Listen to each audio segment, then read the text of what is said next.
Hello Internet, welcome back sa another quick lesson dito sa Pinoy Free Coder. PHP developer ka ba? Gusto mo bang malaman kung gaano karaming memory ang ginagamit ng PHP code mo? At alam mo ba na mayroong built-in function sa PHP?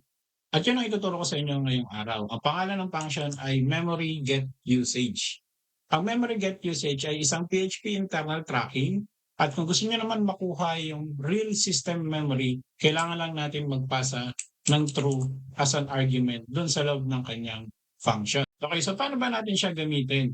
I-store muna natin siya sa isang variable at syempre encapsulate na rin natin sa loob ng ating format bytes na function yung ating memory get usage at saka natin siya i-echo dito sa ating PHP.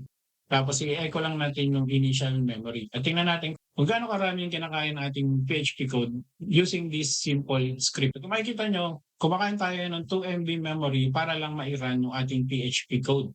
Medyo maliit lang. Pero try natin gumawa ng isang simpleng calculation gamit yung range ng PHP at gagawa tayo ng isang array from 1 to 50,000.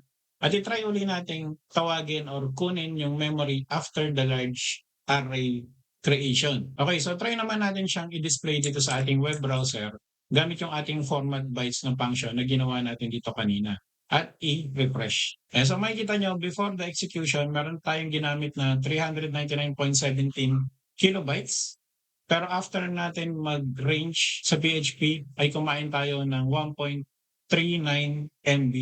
Meron tayong 1 MB increase gamit lang ng ating range calculation sa PHP. So gamit ito, pwede nyo na makita kung saan nagbo-bottleneck yung inyong PHP code, kung ano ba yung masyadong malaki yung ginagamit ng memory at nagpapabagal sa inyong PHP code. Okay guys, kung meron kayo natutunan sa lesson na to, hit like at i-follow nyo ako sa aking mga social pages at kita-kita tayo sa susunod na quick lesson.